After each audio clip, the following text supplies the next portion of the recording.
Hello, we are from Jyoti Engineering College. Myself is Dr. Nisha, faculty in Electrical and in Electronics Engineering Department. In this video, we will discuss some basic concepts about the electromagnetic induction.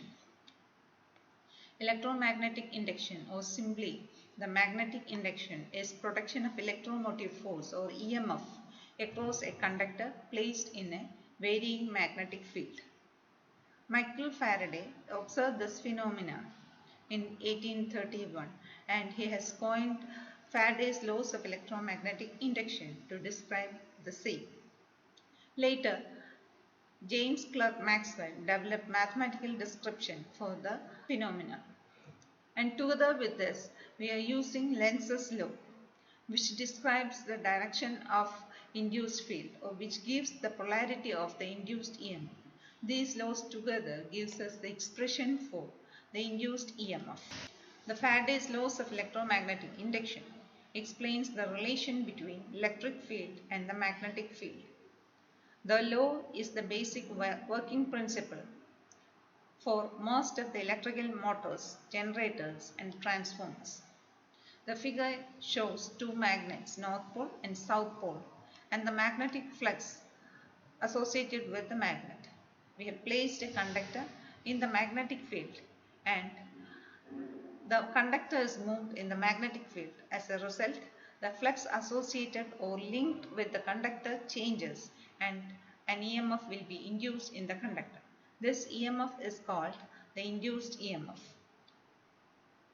Faraday's first law states that whenever a conductor is placed in a varying magnetic field, an EMF gets induced across the conductor.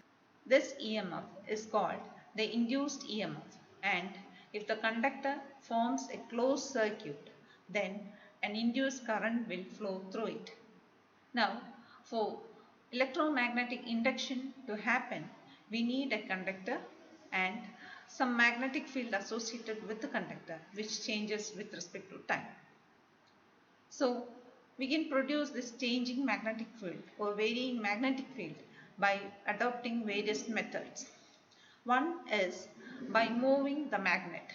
We are keeping the conductor constant, stationary, and we are moving the magnet. As a result, the flux produced by the magnet, which is associating itself with the conductor, also moves or changes with respect to time. So, as a result, an EMF will be induced. The second method is by moving the coil. We are keeping the magnetic field constant. We are using permanent magnets, so the magnetic field associated with the permanent magnet will remain constant and we are moving the coil in the magnetic field.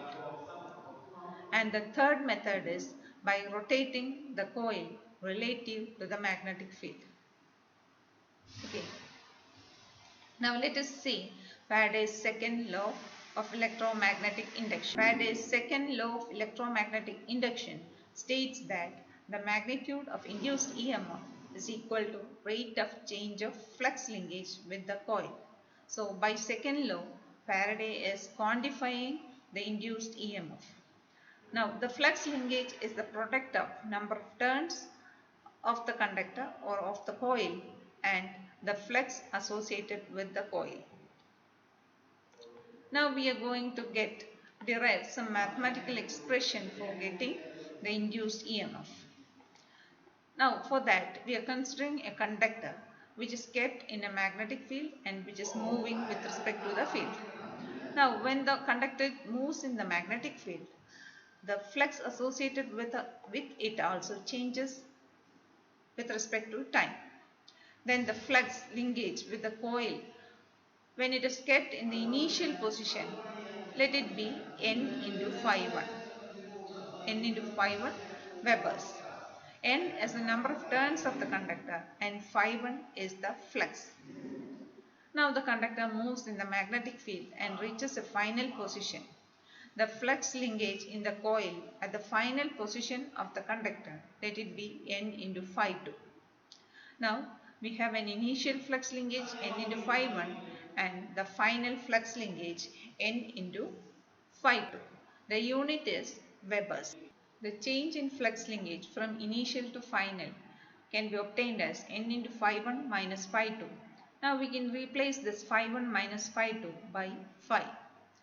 Now, therefore, the change in the flux linkage is modified as n into phi, and the rate of change of flux linkage is n into phi by t, where t is the time taken for the conductor to reach the final position once it has started from the initial position. Now, this equation can be represented in differential form. Therefore, the rate of change of flux linkage is equal to n into d phi by dt. Okay, according to Faraday's laws of electromagnetic induction, the rate of change of flux linkage is equal to induced EMF. So, E is equal to N d phi by dt volts. This is the expression for induced EMF that we obtain from the Faraday's laws of electromagnetic induction. Now, let us consider the Lenz's law. According to Lenz's law, when EMF is induced according to the Faraday's law, the polarity or the direction of the induced EMF is such that it opposes the cause of its production. Considering this Lenz's law, we can modify the equation for the induced EMF E as E is equal to minus N d phi by dt volts. The negative sign shows that the direction of the induced current in the conductor will be such that the magnetic field produced by that current opposes the actual field which causes the induced EMF. Whenever a conductor is placed in a varying magnetic field, an EMF is induced in the conductor according to electromagnetic laws of electromagnetic induction, and this EMF is known as the electromagnetically induced EMF. Now, this EMF can be classified into two types. One is the dynamically induced EMF. Two, the statically induced EMF. Now, let us see what is statically induced EMF and what is dynamically induced EMF. By increasing or decreasing the magnitude of current used for excitation of the poles, we can change the flux produced from the poles. As a result, the flux linking with a conductor which is placed in the magnetic field can also be changed. In such case, there is no movement of the conductor or the coil relative to the field, and the EMF is induced in the conductor because the flux is changing as we are changing the exciting current.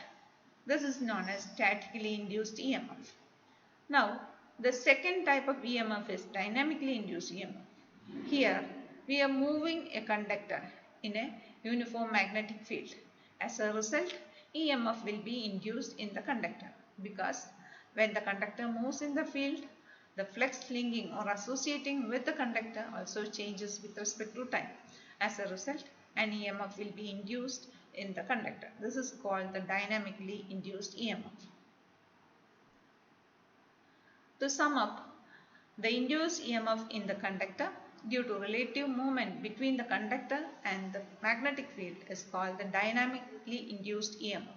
Such type of phenomena is applied in the generation of EMF in electric generators. The conductor is moving in a magnetic field. So there is a relative movement between conductor and the magnetic field.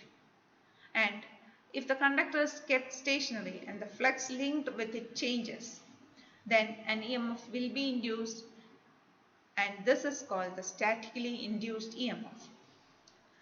This principle is applied in the working of the transformer. Now, these are the references, and thank you for the patient hearing, and we will be posting more videos